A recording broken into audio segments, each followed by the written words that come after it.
ഇന്നത്തെ ക്യാഷ് കൃത്യമായി physically close ചെയ്തില്ലേ, കൗണ്ട് ചെയ്ത് നോക്കിയില്ലേ? പലപ്പോഴും മിക്ക ബിസിനസ്സുകളും ഡെയിലി അവരുടെ ക്യാഷ് കൃത്യമായി കൗണ്ട് ചെയ്ത് എൻഷുർ ചെയ്ത് എന്തെങ്കിലും ഷോർട്ടോ ഡെഫിസിറ്റോ ഉണ്ടെങ്കിൽ ക്ലിയർ ചെയ്തിട്ടാണ് പോകുന്നത്. പക്ഷേ പലപ്പോഴും ഈ ഒരു സീരിയസ്നെസ് ഇൻവെൻട്രീൻ്റെ കേസിലൊന്നും കാണാറില്ല. ക്യാഷ് ഡെയിലി ക്ലോസ് ചെയ്യുമ്പോൾ ഇൻവെൻട്രി വർഷത്തിൽ ഒരു തവണ പോലും ക്ലോസ് ചെയ്യാത്ത ആളുകളുണ്ട്. ഈവൺ 3-4 വർഷമായിട്ട് ഫിസിക്കൽ ഇൻവെൻട്രി കൗണ്ട് അല്ലെങ്കിൽ സ്റ്റോക്ക് ടേക്കിംഗ് നടത്താത്ത എത്രയോ ഓപ്പറേഷൻസ് ഉണ്ട്. പലപ്പോഴും ബിസിനസ് ഓണേഴ്സ് ഈ സ്റ്റോക്ക് ടേക്കിങ്ങിനെ ഒരു വലിയൊരു ഹെഡേക്ക് ആയിട്ടാണ് കാണുന്നത്. മിക്കവാറും ഒരു ദിവസത്തെ ഓപ്പറേഷൻ ഇല്ലാതെയായി പോകും, അല്ലെങ്കിൽ നമ്മൾ ക്യാഷ് എണ്ണുന്നത് പോലെ അത്ര എളുപ്പമല്ല സ്റ്റോക്ക് ടേക്കിങ്.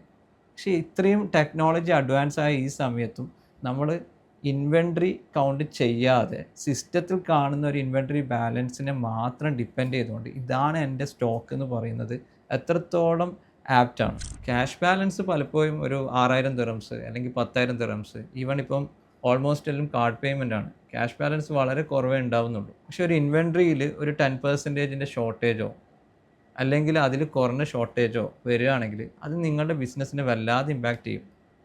നിങ്ങൾക്ക് അറിയുന്നത് പോലെ തന്നെ ബാലൻസ് ഷീറ്റിലും അതേപോലെ പ്രോഫിറ്റ് ആൻഡ് ലോസിലും ഉള്ള ഇമ്പോർട്ടൻ്റ് ഐറ്റമാണ് ഇൻവെൻട്രി. നിങ്ങളുടെ സെയിൽസിൻ്റെ ഒരു 3% ഇൻവെൻട്രി ഷോർട്ടേജ് ഉണ്ടായിക്കഴിഞ്ഞാൽ മിക്കവാറും നിങ്ങളെ ബിസിനസ് സസ്റ്റൈനബിൾ ആയിരിക്കില്ല.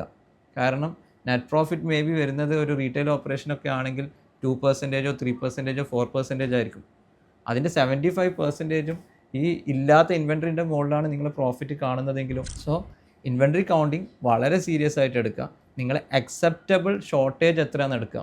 അത് ഇൻ ടേംസ് ഓഫ് നിങ്ങളുടെ സ്റ്റോക്ക് വാല്യൂല്. എൻ്റെ സ്റ്റോക്ക് വാല്യൂല് ഒരു 5% വരെ ഷോർട്ടേജ് ആം അക്സെപ്റ്റബിൾ, അല്ല എനിക്കത് അക്സെപ്റ്റബിൾ ആണെങ്കിൽ ഓക്കെ.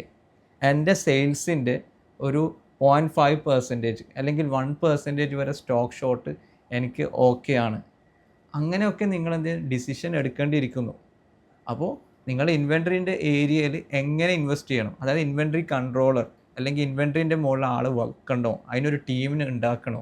അങ്ങനെയാണെങ്കിൽ നിങ്ങളെ ഷോർട്ടേജ് എത്രയാണ് വരുന്നതെന്ന് ഒരിക്കലെങ്കിലും കൗണ്ട് ചെയ്യണം. അപ്പോൾ അതിനനുസരിച്ചിട്ടായിരിക്കണം നിങ്ങൾ ഇൻവെൻട്രിയിൽ എങ്ങനെ അതിനെ കൺട്രോൾ ചെയ്യാൻ എങ്ങനെ ഇൻവെസ്റ്റ് ചെയ്യണമെന്ന് തീരുമാനിക്കുന്നത്. സോ ഈ വർഷം ഇൻവെൻട്രി കൗണ്ട് ചെയ്യാത്ത ആളുകൾ പ്രത്യേകം ഒരു ഡേ കൺസിഡർ ചെയ്തിട്ട് ജാനുവരിയിൽ 1 തന്നെ ഒരു ഡേറ്റിൽ നിങ്ങൾ ഇൻവെൻട്രി കൗണ്ട് ചെയ്യുക.